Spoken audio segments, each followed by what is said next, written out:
Pilot Gehlot की लड़ाई से कांग्रेस का हुआ बंटाधार। राहुल गांधी ने जो कहा वो दिख रहा है जमीन पर। कांग्रेस दिग्गजों की लड़ाई का कार्यकर्ताओं पर भी पड़ा असर।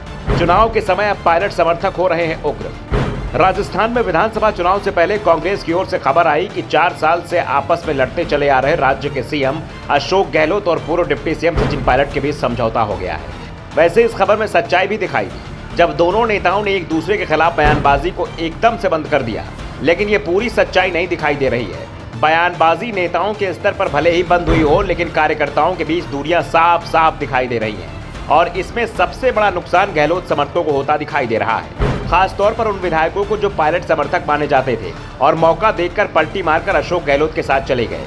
पिछले हफ्ते सवाई माधोपुर से कांग्रेस विधायक और सीएम अशोक गहलोत के एडवाइजर दानिश अबरार को अपनी ही विधानसभा में विरोध का सामना करना पड़ा।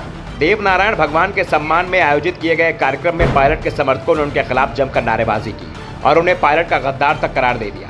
देवनारायण भगवान के प्रति गुर्जर समुदाय में विशेष आस्था है। सचिन पायलट गुर्जर समुदाय से आते हैं। घटना से जुड़े एक वीडियो में दानिश अबरार मंच पर नजर आ रहे हैं, जबकि कार्यक्रम में आए कुछ लोग लगातार नारे लगा रहे हैं, जबकि आयोजकों की तरफ से उन्हें समझाने की कोशिश की जा रही है, लेकिन पायलट समर्थकों का गुस्सा शांत होता नहीं दिखाई दे रहा है। सवाई माधोपुर में हुई यह घटना दिखाती है कि पायलट और गहलोत के सुर भले ही एक दूसरे को लेकर नरम पड़े हों, लेकिन समर्थकों की गर्मी शांत नहीं हुई है, जो कांग्रेस की चिंता बढ़ा रही है। दानिश अबरार से सचिन पायलट के समर्थक जुलाई 2020 से ही नाराज बताए जा रहे हैं। उस समय पायलट ने गहलोत सरकार के खिलाफ विद्रोह कर दिया था।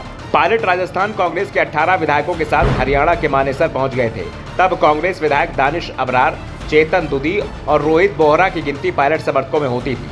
दावा किया जा रहा है कि उस समय पायलट के साथ 26 के करीब विधायक थे, लेकिन दानिश अबरार, चेतन दुदी और रोहित बोहरा ने अंतिम समय पर पायलट का साथ छोड़ दिया, जिस कारण कुछ दूसरे विधायक जो पायलट के साथ जाने का मन बना रहे थे, उन्होंने भी अपने कदम पीछे खींच लिए। इस घटना के बाद अशोक गहलोत दानिश अबरार की कई बार खुलकर तारीफ कर चुके हैं। इसके बाद 2021 में दानिश अबरार को अशोक गहलोत का एडवाइजर बनाया गया। मई में गहलोत ने उनकी फिर से प्रशंसा करते हुए कहा था कि पार्टी उनकी वफादारी को कभी भूल नहीं सकती है। गहलोत ने कहा था कि अगर 3 विधायकों ने मुझे समय पर सपोर्ट नहीं किया होता तो मैं इस समय आपके सामने सीएम के तौर पर खड़ा नहीं होता। लेकिन अब विधानसभा चुनाव के समय ये तीनों ही विधायक चिंता में दिखाई दे रहे हैं। अबरार की चिंता इसलिए ज्यादा बड़ी है क्योंकि वो जिस सीट से चुनाव लड़ते हैं वो गुर्जर मीणा बाहुल्य है और इन दोनों ही समुदाय पर पायलट की जबरदस्त पकड़ है। इस क्षेत्र में पायलट की मजबूत पकड़ का अंदाजा इसी बात से लगाया जा सकता है कि 2018 के विधानसभा चुनाव में जब पायलट के सीएम बनने की संभावना जताई जा रही थी, तो उस समय बीजेपी भरतपुर, दौसा, धौलपुर, करौली और सवाई माधोपुर जिले की 24 सीटों में से सिर्फ 1 सीट जीत पाई थी। लेकिन अब अबरार को अपनी ही विधानसभा सीट पर बढ़ते विरोध ने कांग्रेस कैंप में अलार्म बजा दिया है कि नुकसान बड़ा होने वाला है और कांग्रेस नेता राहुल गांधी ने भी इस ओर इशारा कर दिया है कि राजस्थान में पार्टी की सरकार जा सकती है। राहुल ने कहा था कि 5 राज्यों में 3 में कांग्रेस जीत रही है, लेकिन राजस्थान में मुश्किल है। उम्मीद है कांग्रेस जीतेगी। और बीजेपी नेताओं का दावा है कि राहुल गांधी ने राजस्थान को लेकर जो बात कही है वो सच है। सच ये है कि राजस्थान में इस बार बीजेपी 150 के पार जा सकती है। Bureau report, the Navdarpan news.